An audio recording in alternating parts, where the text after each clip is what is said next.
All right. Well, I'm excited to have a conversation and go a different direction today. I know a lot of times folks look to me to talk about selling internationally on Amazon or, different ways that people are growing.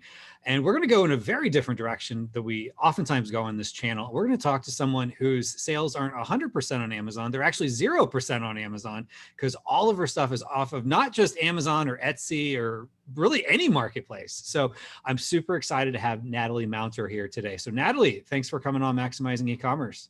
Thank you so much for having me, Kevin.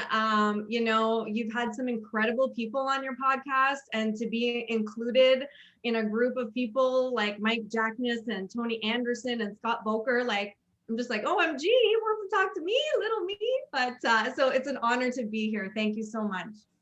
Well, thank you. Thank you for that. But I would say you definitely have earned your spot on a show because you've got a very unique story. And you and I had met first at Seller Summit back in 2000.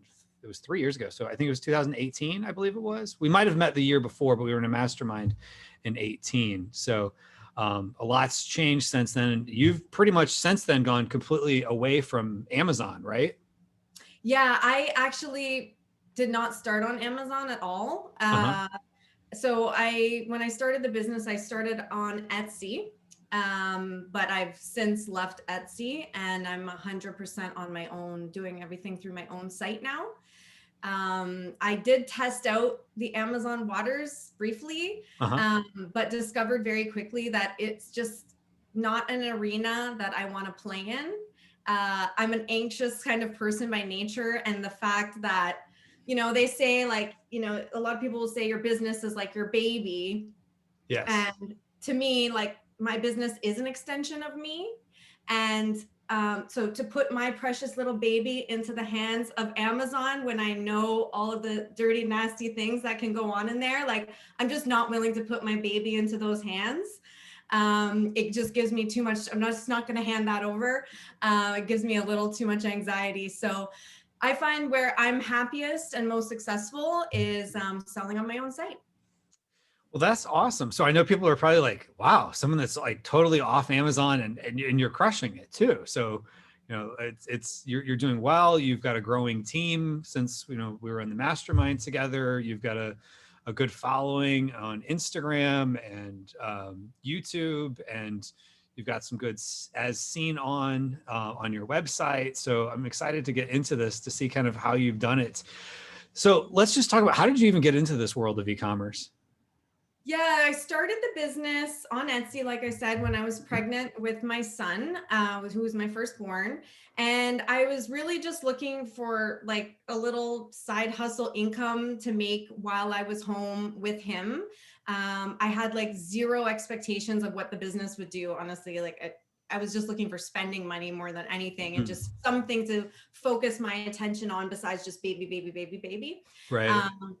And right away started making sales on Etsy. So I kind of caught that e-commerce bug, wow, how is this happening? You can actually do this. Yeah, I can actually do this. And I can do it while I'm taking care of a newborn, which is really the best part for me. So then once the sales started to really kick in on Etsy, I realized, okay, I need to have my own store. So I set up my own site on Shopify, and very quickly, the Shopify store caught up to my Etsy sales, and then eventually ended up dwarfing them to the point that I'm off Etsy altogether now, and I'm just focusing on the website. So yeah, it was really just, I was looking for a way to be with my family. And to this day, the business, I operate it as a side hustle to being a mom. I work less than part-time, and I want to keep it that way. That's awesome. Well, good for you. Now, what a lot of folks who have gone the route of starting in a marketplace like an Etsy or Amazon, is that they find that Etsy and Amazon, people are already searching for things there and they're already buying and they've got their credit card on file. And so, it just happens. You list it, and as long as you follow the right tactics and follow the terms of service and the customer's expectations, you can do at least reasonably well with fairly little effort. But in the Shopify build your own websites world, it's not quite that way. It's kind of the opposite of the field of dreams. You don't just build it and they come. Did you build it and they just came, or like how did you get people even to your store?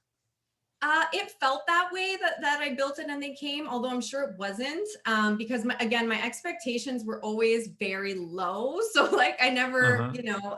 just as a beginner, not really knowing anything about e-commerce except for having read the 4-Hour Work Week, like my expectations were low. But I guess looking back, I probably did do some things that helped. Like, I always tried to create content around our product to help Mm. people, and that it remains a way that I really like to sell and that I feel very comfortable selling, and I think differentiates us from other people who would sell similar products. Okay. So when you say content, is this more video content, more content in places like Instagram? Is this blogs? Like, where did you kind of go to start with the content part? Probably started with creating YouTube videos. I, Okay. I I enjoy being on camera. It's comfortable for me. I'm not a writer, so like any blogs that are on our site are either a transcript of a video that I've recorded or were written by someone else. So for me, video is a very comfortable medium. And again, like I like to teach and help, and it feels very natural in terms of a way to sell. And I think if you're comfortable and authentic, and it can work. Okay, gotcha. And now, do you mind going a little bit into kind of what your YouTube videos look like, and maybe describing your products would help as well, to give people a little bit of background of kind of how you did this. Sure. So we sell like rhinestone embellishments and napkin rings that often people will use as part of their wedding decor. But we also sell to crafters and people who like to add like little sparkly embellishments to their craft projects.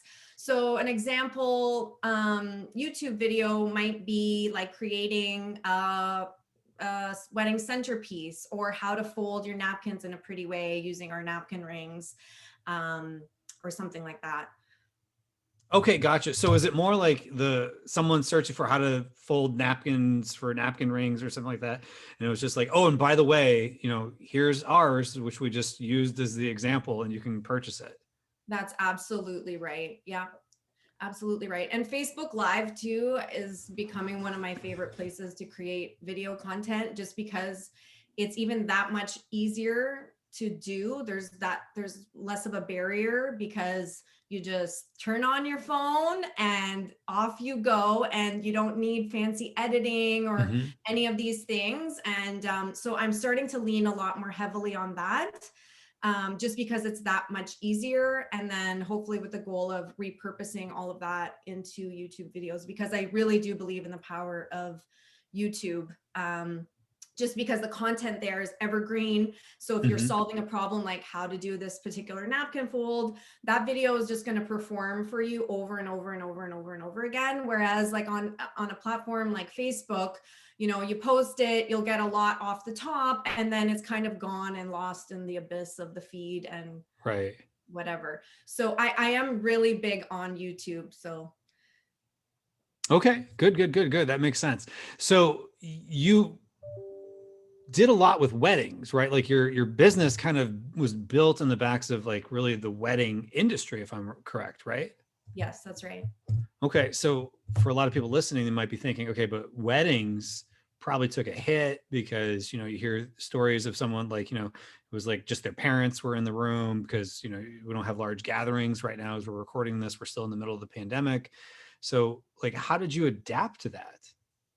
Well, so we have a few different customer segments. Weddings was sort of our main focus, but Hmm. we also sold to crafters and a little bit to home decor enthusiasts. So with the pandemic, our wedding business definitely took a huge hit. But on the flip side to that, the crafting business, with everybody being kind of stuck at home and looking for things to do, really took off. And we were able to really jump onto that trend by bringing on, we work with a lot of influencers, usually wedding or event related influencers. Hmm. But with the pandemic hitting, we moved and towards adding a bunch of sort of crafter influencers, and they have really helped that side of the business to really take off in a really fast way because they've introduced us to so many new customers that didn't even know about us before.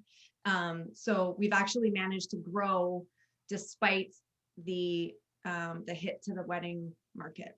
Okay, gotcha. Now, how do you approach these influencers? I know a lot of people are very curious about, influencer marketing. I feel like it's been this buzzword for the last few years, but like,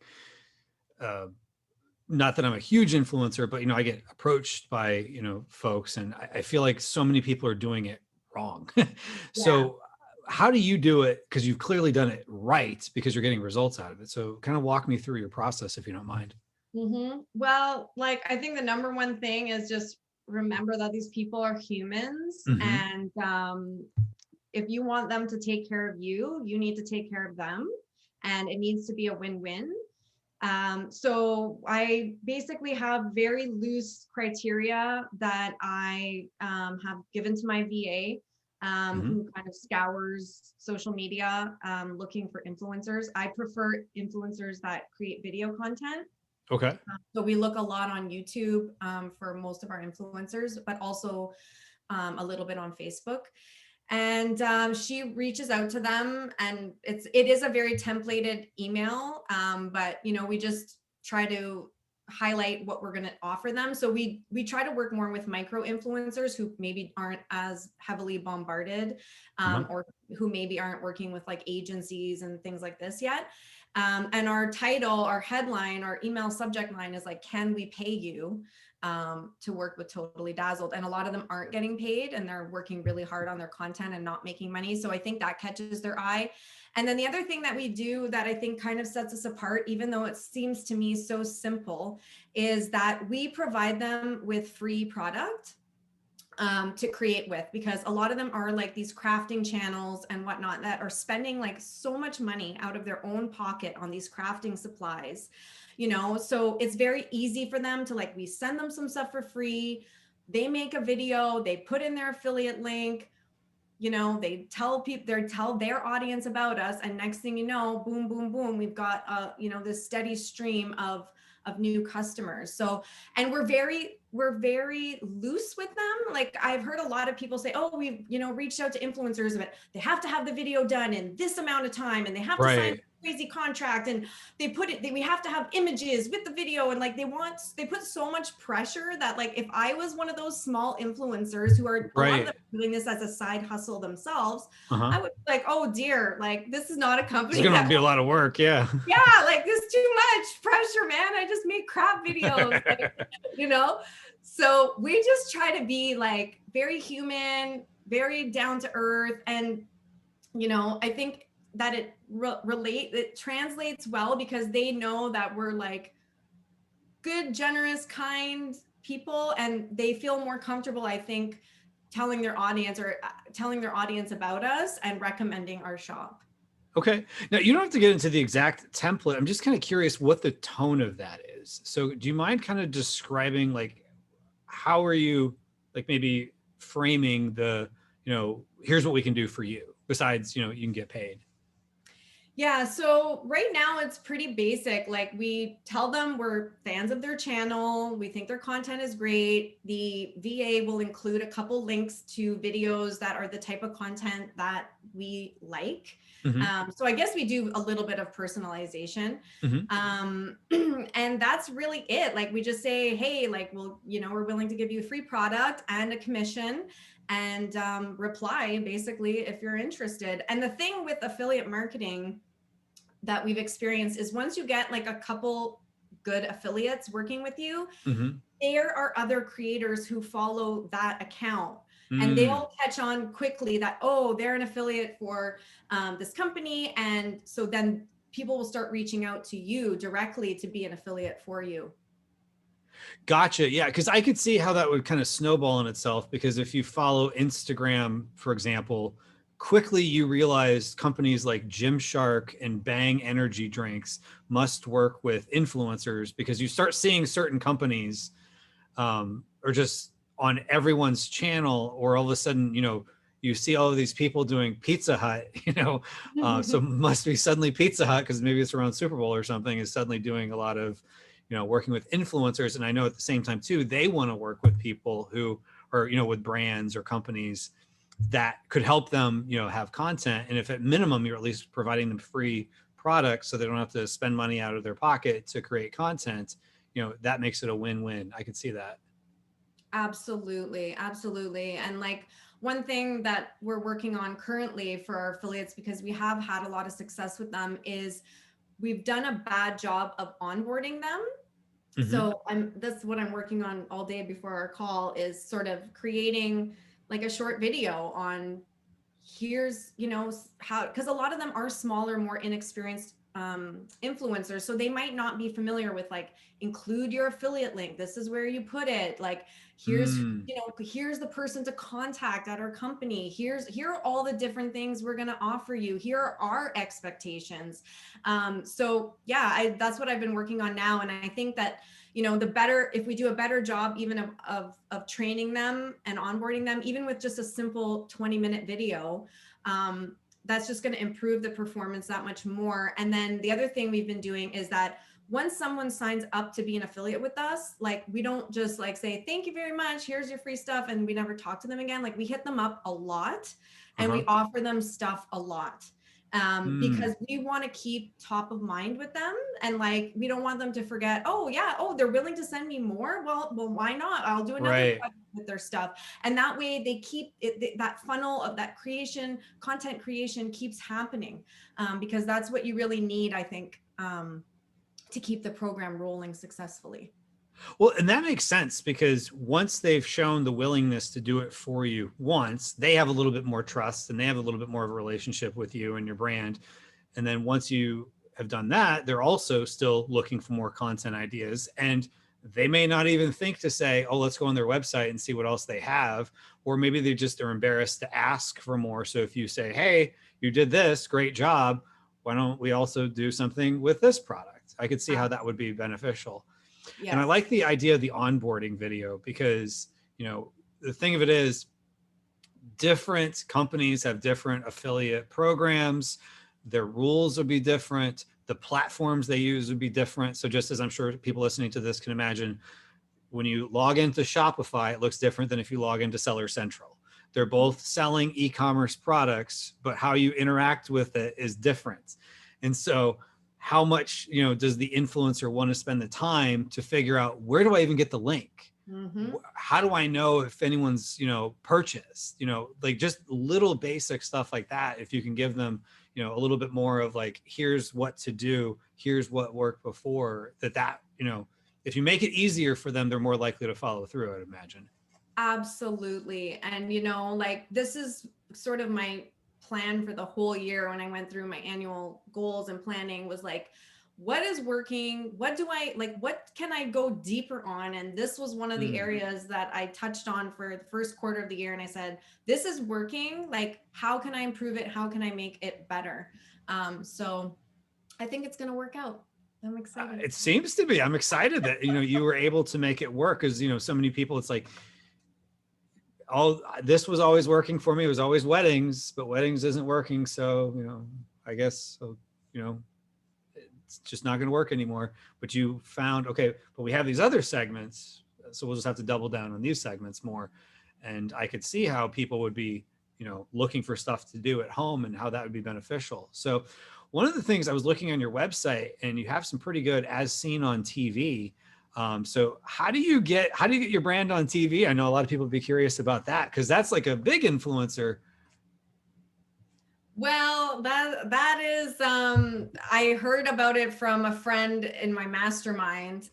There are actually, this is so but there are actually agencies that will help you get featured on a lot of these sites. So it's pretty much as simple as reaching out to one of these agencies for a little help.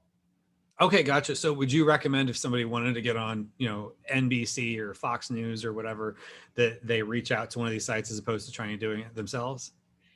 Probably, if they want, but I wouldn't say, like, it's more for just that, what do you call it? The trust factor, having it on the website. I wouldn't say that it drove any significant traffic or did anything major. Well, that was going to be my question. So is the return on investment more people look at your website and they're like, oh, this must be legit, as opposed to, you got all this traffic from being on Fox. So, or, whatever, TV stations you're on. So would you say that you get more sales from a smaller influencer than you do like a big network? Absolutely. So when we first started with influencer marketing, I would hear about all these like, oh, use I don't even remember what they're called now, Fame Bid, or all of these sort of influencer Like bubbles. networks. Yeah, networks where you can just pay, $300, $500, whatever it is for a video. And we tried that and it was a huge failure.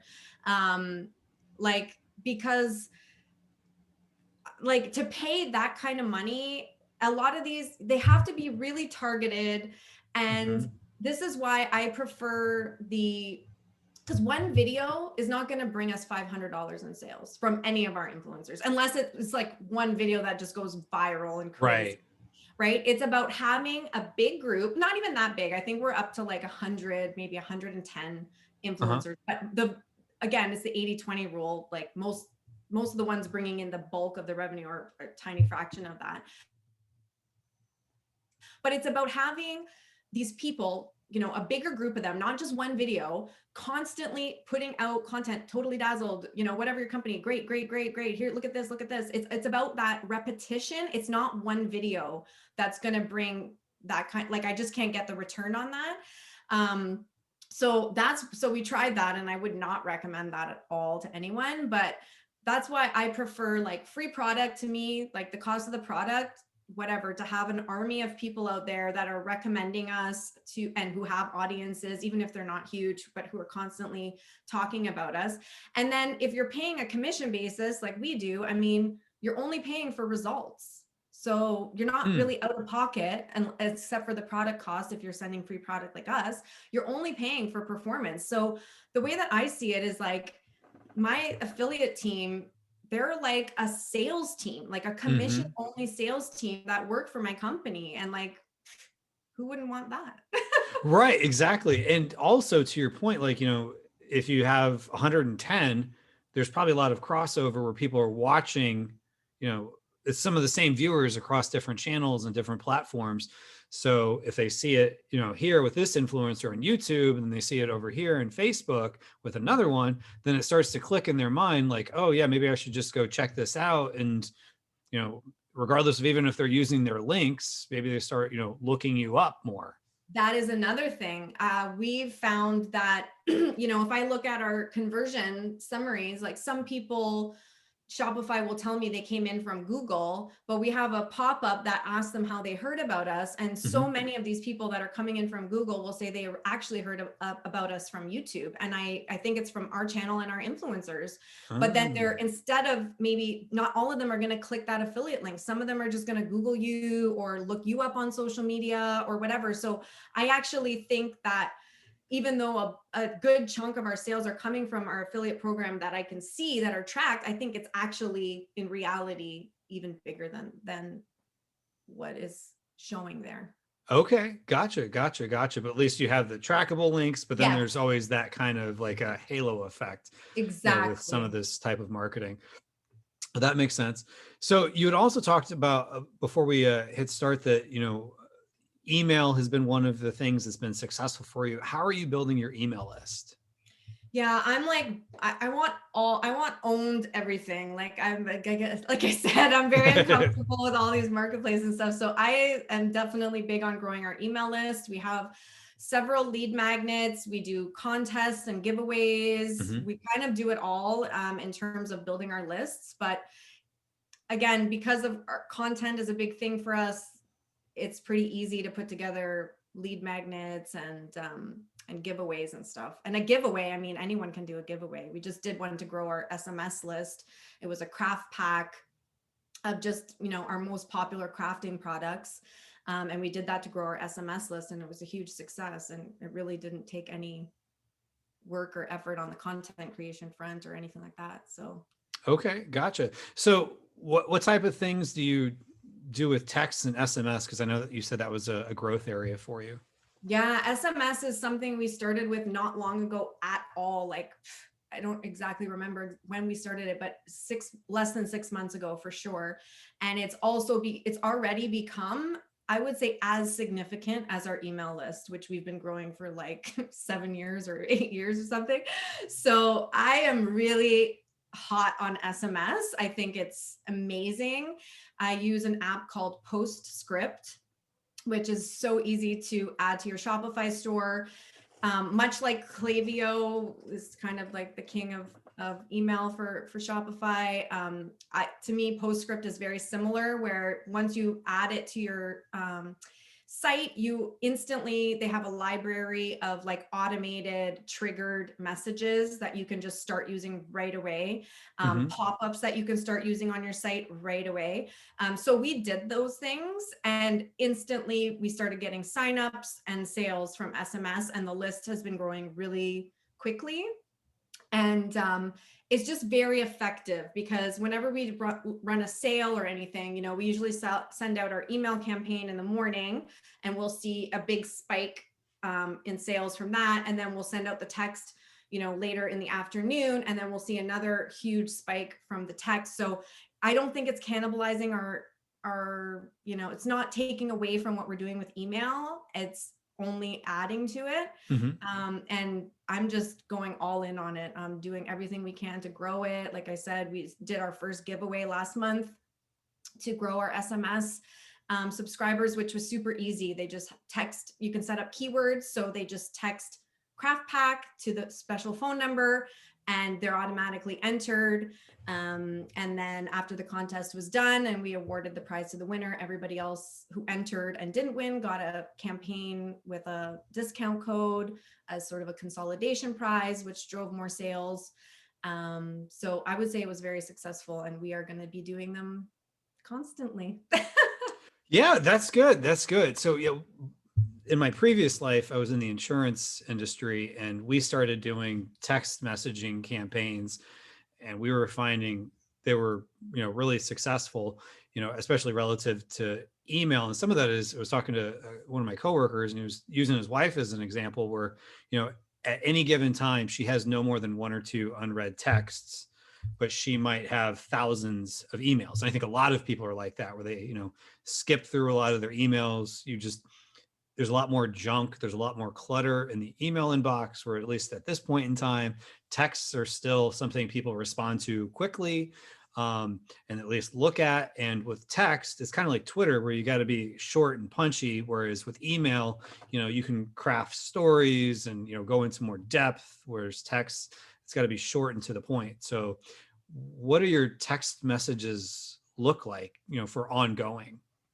Well, I do spend a good amount of money on them. So the way it works with text messaging is, if you send like a very short text-based only message, it's a lot less expensive than if you send like a GIF with a longer message that maybe has emojis in it or something. Something Right. like that would cost about 3 times what just a very short text-based only messages. I tend to go the fancy route. Okay. And use the GIFs and the emojis and whatever, because I don't want anyone to be confused about who is texting them or why, or to feel like it's spammy. And I think for me personally, like when I receive a text that's like, I don't know this number, what is this? Like, then I'll be like, unsubscribe or just stop whatever this is. Yeah. Whereas if it's very clear, like, oh, right, this is totally Dazzled and they text me because I signed up for them and whatever, like, and it's more compelling, right? I mean, with Postscript, you can add like dynamic products right into there. So if you're sending like an abandoned cart text message, the product that they have in their cart will be in the text. And so especially in those types of sequences, I think it's a no-brainer to spend a little bit more to include that rich, what do you call it? Graphics and emojis. Right. The content just looks more pleasing and whatnot. Okay. So that's interesting. So I can see how, it would make sense, especially with abandoned carts, because like, hey, I want to get in front of you while you're still thinking about this. Do you send stuff out to like your whole text list to let them know of like new content or sales? Absolutely. So we have several flows, or they call them automations, set up. Mhm. So those are like the triggered ones: abandoned cart, someone who's been added to the list but hasn't purchased in a certain amount of days, shipping confirmation, delivery confirmation, like a second purchase flow. And then in terms of sending to everyone campaigns, yes, we send them our like any sales that we're doing, and we've been running like more of those. We find like our customers are just really always into a deal. I don't know if it's the crafters or what, they're used to those Michael's coupons that you get every single time you walk into the store. um, but yeah, we try not to bombard them too much, but we haven't had any high unsubscribes or anything like that, and it's been just performing really well, and it's been easy to add subscribers. Okay. Okay. That's interesting. So, so the text messages are working for you, and it sounds like you're doing a mix of both sales-based text messages and content-based text messages and warm-up sequences and stuff like that. So that sounds great. So in essence, what would you say is kind of from what you found is a healthy amount of times you can message them? Is it once a week, once a month? Like, or when do you, how comfortable are you with how often? Well, we will message them for our sales, which in recent times we've been doing about one a month. Hmm. And then if they don't buy, then we segment them out and we text them again before the sale ends, like as a reminder, last chance kind of thing, don't miss out. Mm-hmm. Plus all of our flows. And then we recently started doing like a deal of the month, which is like we pick like one product to feature at a deep discount. We are texting them about that. So definitely at least once or twice a month, plus triggered emails. Okay, gotcha, gotcha. So it's not too much. You're not bombarding them with like, twice a day type of thing. It's just here Oh, and no. there, when it makes sense.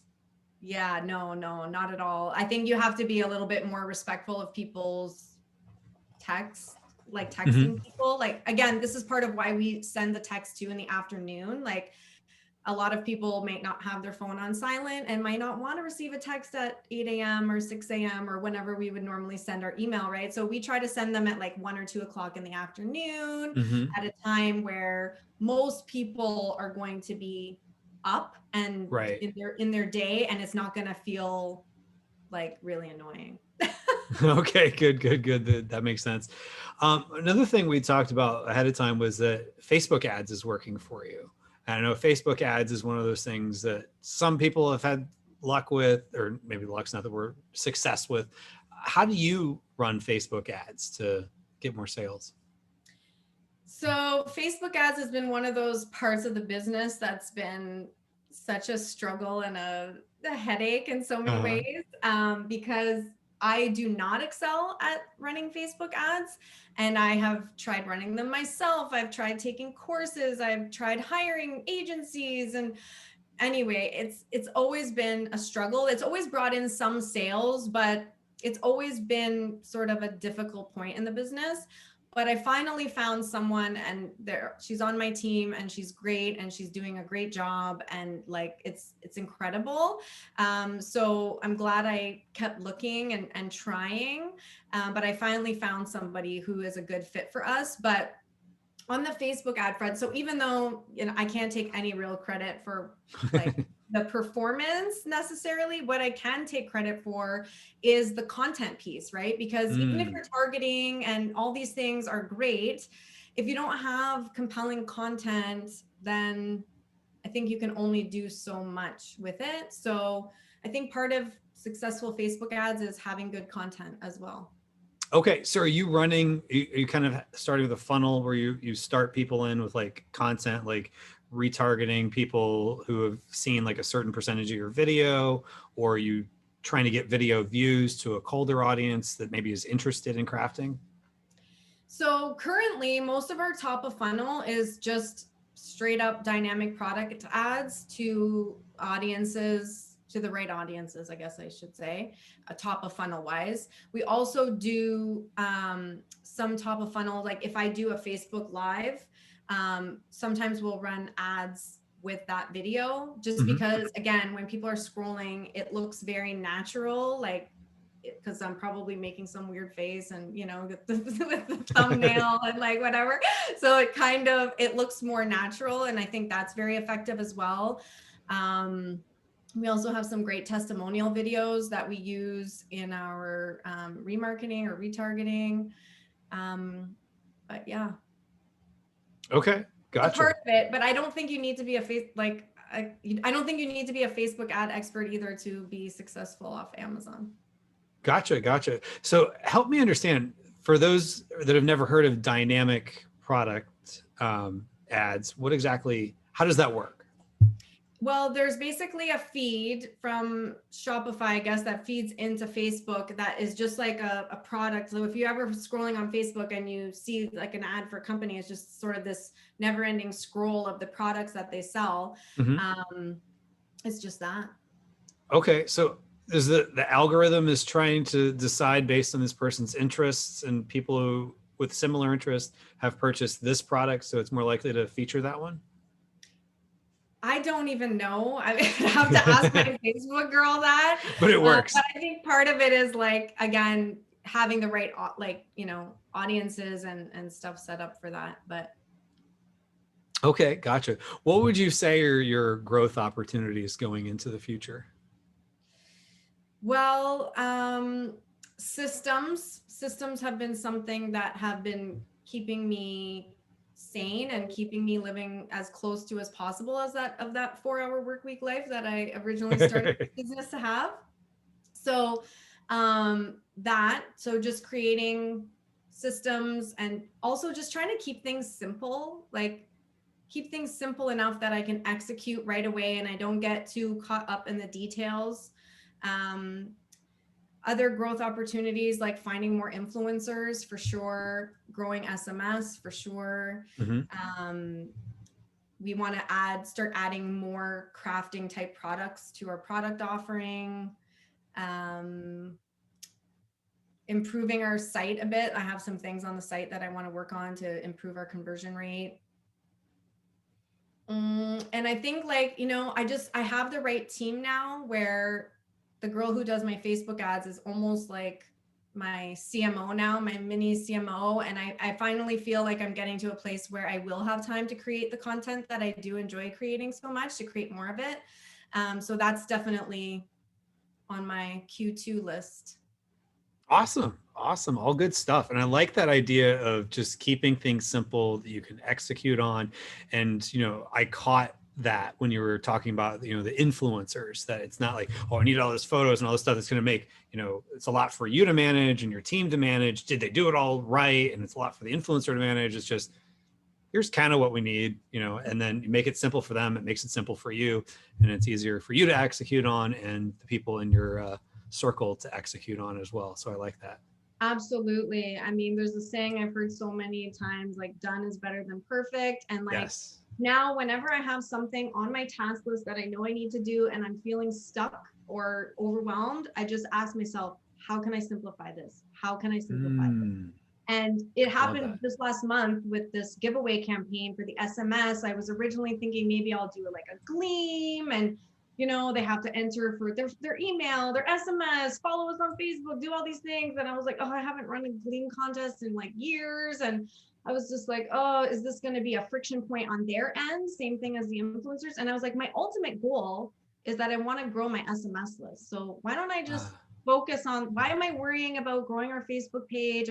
Let me just, all they have to do is text craft pack to whatever number and they're on the list, and let's just run with it. And it was hugely successful and I was able to execute it like that day. So, nice. You know, that's so much better than like trying to get everything and then you end up with nothing sometimes. Right. We do. All of us are guilty of this, myself definitely included, where it's like you create this mental baggage. And I feel like I have these ideas and they're so grandiose, but sometimes it's better just to, well, if the goal is SMS messages, just make it about SMS messages and be done with it and get it up and running. And then, you know, you can maybe get those people into other things later on down the road. Exactly. Exactly. Awesome. So if somebody wanted to follow you or see your work, where would they go? They can search up YouTube or search up Totally Dazzled on YouTube and check out the kind of content that we create there. They can also check out our Facebook page. We're Totally Dazzled Biz on BIZ on or Z, I guess in America. I'm Canadian. On Facebook. And if they want to check out like our videos and what we do to create content. Awesome. And they can also go to maximizingecommerce.com/94 as in episode 94, and we'll have links to all of that as well. So this has been a fun conversation. It was great catching up with you. And I'm confident that the listeners got a lot out of this conversation, Natalie. Thank you so much for having me, Kevin. I hope to see you at a conference soon. Yes. Hopefully we can all meet together in person again soon. Awesome. Thanks so much. Bye.